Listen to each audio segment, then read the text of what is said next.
आज पोरगी आपल्या इथून गेली नाही, कधीच परत येणार नाही. काय येणार आहे? नाही येणार. आणि मुलीचं जीवन असं असतं महाराज, ऐका गड्या, ज्या घरी तिला जायचं असतं ते घर तिनं कधीच पाहिलेलं नसतं. ऐका बरं, का पाहिलेलं असतं? बोला.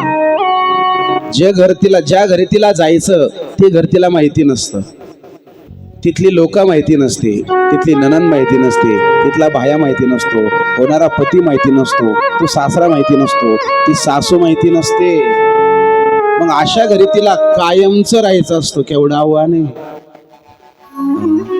आहे की नाही महाराज? नक्कीच आव्हान आहे. अरे 4 दिवस आपण कुठे बाहेर राहिलो ना, 4 दिवस, 5व्या दिवशी माणसाला कधी घर जवळ करेन असं वाटतं.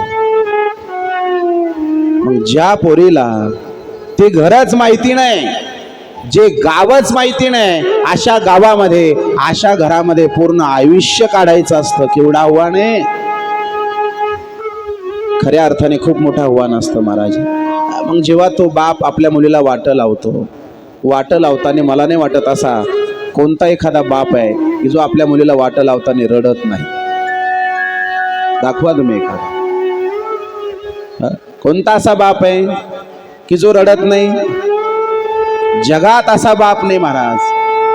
अरे आपल्या पोरीच्या लग्नासाठी तो इकडे तिकडे सगळीकडे भटकतो, सगळीकडे भटकतो, सगळ्यांची उमरे झिजतो, पण बापाची इच्छा अशी असते मला कोणीच पाहू नये. आणि तो बाप नाही महाराज कोणाला दिसत, घरात नाही दिसत कोणाला बाप, सगळ्याला घरातली आई दिसत असते. आई मध्ये मध्ये करते ना, काय घरामध्ये आई त्या ठिकाणी मध्ये मध्ये करते ना, आणि मध्ये मध्ये करत असल्यामुळं ती आई त्या ठिकाणी दिसते, पण बाप दिसत नाही. ओरा मंदी माया त्याच्या काळ्या मेघावानी, ओरा मंदी माया त्याच्या काळ्या मेघावानी, दाखविना कधी कुणा डोळ्यात पाणी. जिजू जिजू संसाराचा गाडा हाकला, वटा मंदी आसू जरी कणा वाकला. घडभर तू थांब जरा, ऐक त्याची धापर, लय अवघड हाय गड्या उमगाया बापर, उमगाया लय अवघड हाय गड्या उमगाया बापर, उमगाया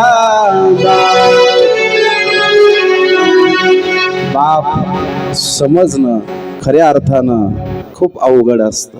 बाप समजत नाही महाराज, नाही समजत. असो, माझा भाव एवढा, त्या पोरीला वाटा लावताना सगळे रडतात. रडतात की नाही? रडतात महाराज.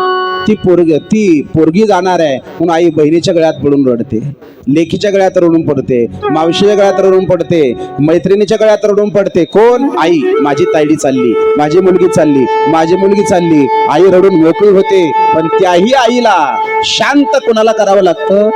त्या घरातल्या बापाला. अगं अगं शांत बस, जाऊ नको, रडू नको. अरे एक ना एक दिवस ती जाणारच होती, परक्याचं धन आहे, आज नाही उद्या ती जाणारच आहे, रडून काय होणार आहे? का बापाला रडू येत नाही का? आईची जशी ती पोरगी तशी बापाची नसते का? असते. पण बापाला हे माहिती असतं मी या घरातला बाप आहे, मी जर ढसळलो तर घर ढसळायला वेळ लागणार. बाप घराचा तो पाया, बाप घराचा तो पाया, आई कळस त्यावर जेव्हा कोसळतो पाया, तेव्हा कोसळते घर. घराचा पाया का घसरला, घर घसरायला वेळ लागत नाही. आणि त्या घराचा पाया कोण असतो तर तो बाप असतो. म्हणून तो बाप धीर असतो, धैर्यवान असतो. केवढीही दुःख अंगावर येऊ द्या महाराज, त्याची धमक असते ती दुःख पेलवण्याची, कारण तो घरातला बाप असतो. केवढी दुःख येऊ द्या, त्याही दुःखाला हसत तो सहन करतो, म्हणूनच तो बाप असतो. कुठल्याच दुःखाला तो काही मोजत नाही, नाही मोजत.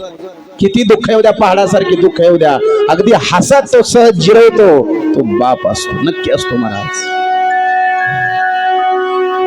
अजिबात त्या ठिकाणी तो डगमगत नाही, अजिबात त्याच्या पायाखालची माती सरकत नाही.